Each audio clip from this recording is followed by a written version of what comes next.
From the 2008 financial crisis to the Brexit to the rise of Donald Trump, these are, to my mind, all the signs of the Western model in deep trouble. Historically, Western political elites, say the founding fathers of the United States, were much more cautious than today's Western politicians on the issue of democracy. Most of them tended to emphasize republicanism and rule of law as a way to preempt populism, which may be brought about by the practice of democracy. But with the end of the Cold War, and with what Francis Fukuyama perceived at the end of history, one can discern clearly an arrogance on the part of the West about its political system. Western countries, especially the United States, of the end of the Cold War, have been marketing the Western-style democracy worldwide with a missionary zeal, pushing forward the so-called third wave democratization, which for a time seemed to have gathered momentum.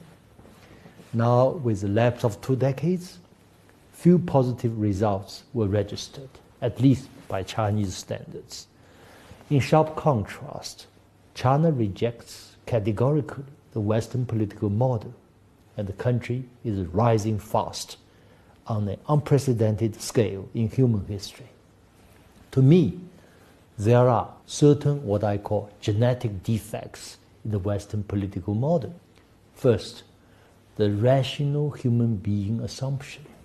Second, absolute rights. And third, omnipotent procedures. Let's discuss them briefly one by one. First, this rational human being assumption presumes that humans can exercise their reason to think and make rational choices in casting their votes. So far, all relevant scientific studies have proven that human beings can be both rational and irrational, and even ultra-irrational, very irrational.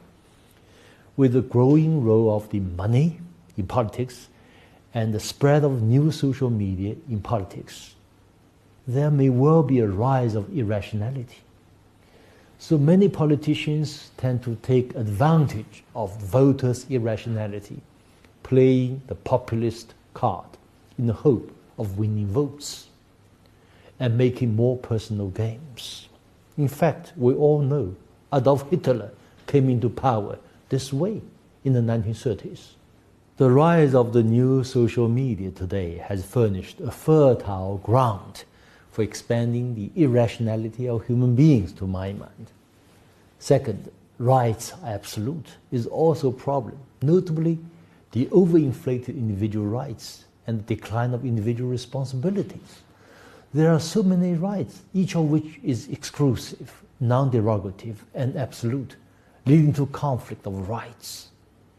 If one looks at the United States today, one finds a grave problem of mutual conflicting rights, the gay rights and the rights of anti-gays, the right of those who support abortion and those opposing abortion, the rights of religious believers and the rights of non-believers, the right of privacy defenders and the right to be informed defenders, the right of the Republicans and those of the Democrats. This kind of conflict causes a heavy toll to the coherence of a society and to the normal functioning of the state, as in the case of the United States today. Thirdly, the belief in procedural importance is admirable, but in real practice of Western democracy, the procedures are viewed as sacred and omnipotent.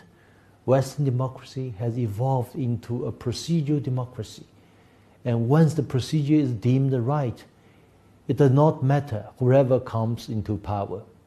Stein Ringen, an Oxford scholar, explored this dilemma faced the American political system in his book, Nation of Devils.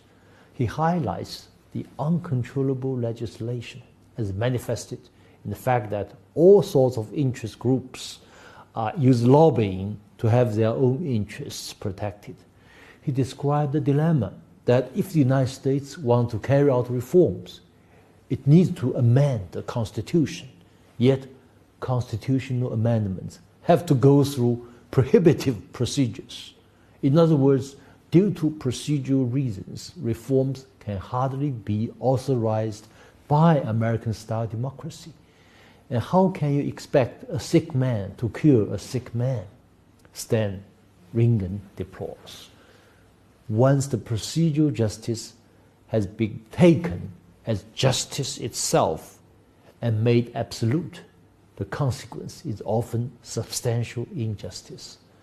As a matter of fact, many enlightened people in the West have come to realize the deep trouble with the Western political system. I remember in Belgium, after going through a crisis of more than 500 days without central government, many Belgian intellectuals published a manifesto in November 2011, vehemently criticizing the failure of the Western democracy to keep pace with the changing times. The statement says, except for democracy, innovations all over the world are everywhere.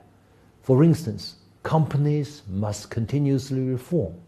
Scientists must go beyond disciplinary boundaries. Athletes must keep on breaking world records. And artists must keep on bringing forth the new. But we're speaking of the form of democracy, social organization. Obviously, we remain self-complacent with the procedures of the 1830s. Why do we have to cling to the 200 years old curios?